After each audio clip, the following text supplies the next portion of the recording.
Ready? Yeah. Alright, so I'm here with Joe Keating. Oh, hello. He's like, he writes comic books. Yeah, that's accurate. Do you write anything other than comic books? You know, I've tried and got a bike gang.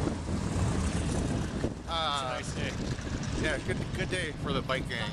Should tell my own bike gang that we should ride. But anyway, no, I mean, I have a little bit. Like, when I was younger, I used to think, like, oh, I could do, like I've always wanted to do comics. Like, that's, like, for my whole life. That's cool. Like, there's no, like, I don't know what my first comic was or whatever. It's always just been there, right? And for as long as I've been living, like, that's all I want to do. And so, like, I have interest in other things. I mean, like, you know, I have interest in, like, writing books and, you know, maybe movies, but comics is kind of like my passion, you know?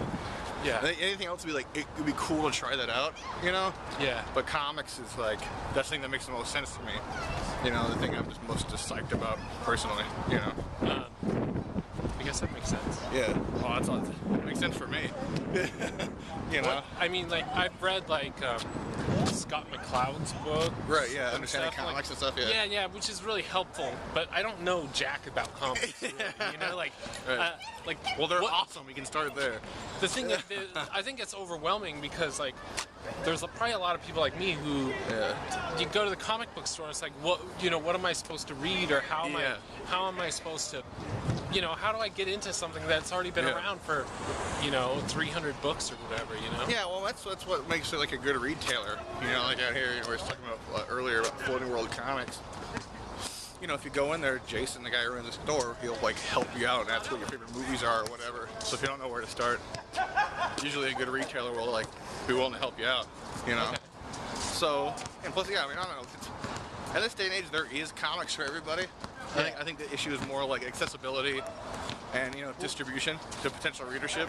Well, I mean, there's also a lot of web comics and stuff too. There are, yeah. How do you see? I mean, like, do you follow those as well, or is it? I do. I mean, like, and I actually have an idea for a webcomic I want to do really bad, but this time, you know, I haven't been able to get to it. I am more of like, I don't know if print comics is the right term, because I'm really interested in what like digital comics can do, which is like different from web comics, you know, like reading stuff on an e-reader or whatever. But ideally, I like my stuff.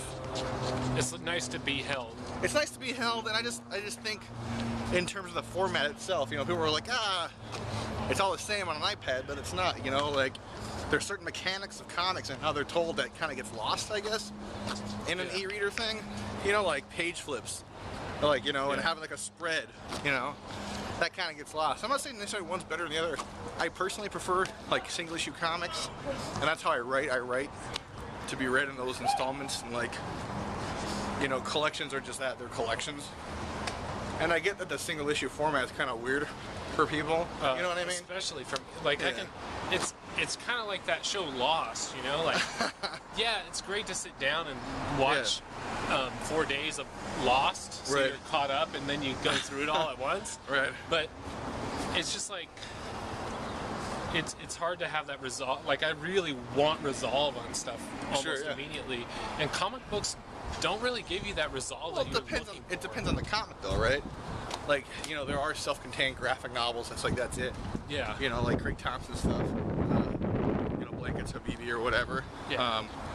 And even longer form stuff generally sometimes has like an ending. You know. But so how does that? So okay, so you write comic. Right. So people are like, oh, we need you to write a comic. Well, I mean, how does one write a comic? Well, in terms of what exactly? Like financials, or like? I don't like know. How do you write? You sit down and you write a script. I guess. Like a script is basically like. Well, see, again, it depends how you answer the question, right? Like, if you want to make comics, how do you break into comics? You start making comics. You know what I mean? Yeah, I guess that makes sense. Not how do you make Is that money? how you got started? Is that like? Well, did you just start writing and be like, hey? I wrote a novel. This would make a great comic. Nah, that never works. Okay. Yeah, it's like you gotta. I mean, whenever I've seen people like, oh, I want to have this be I had a screenplay, it didn't work out, so I'm gonna get a comic that rarely ever works out.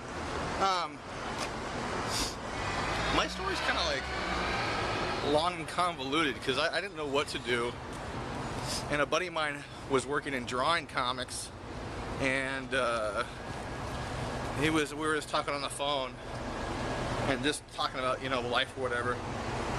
And he was saying that like his color flatter had quit. I don't know what the hell that was. What's a color flatter? And he's like, oh, well, it's the guy who like. That's pretty sweet. They shut this leaning out.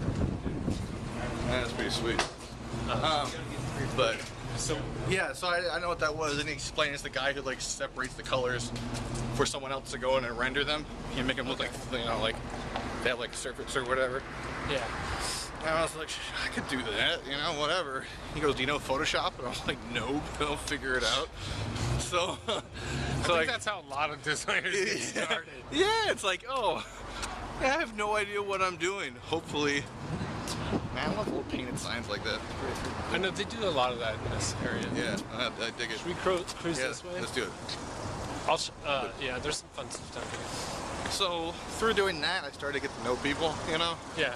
And like, through that, I got to know this guy, Eric Larson, really well, who was, did this comic I'd read my whole life, still read my whole life, since I was like 10 years old. I got to know him pretty well, and I guess the short version is he offered me a job eventually at Image Comics, like in the publisher, not writing or anything, but Hey, like, why is there's such a big comic industry in Portland, or is that just me? Like, why? that is not just you. That is fucking crazy. Like, first of all, the stuff with me and Eric, that all happened in San Francisco. Okay. Yeah, this is like years and years and years ago. But as far as your Portland thing, first thing, it's a cool city, right? For me personally, there's nowhere else on earth I feel more like I feel at home at. Like when I was in San Francisco,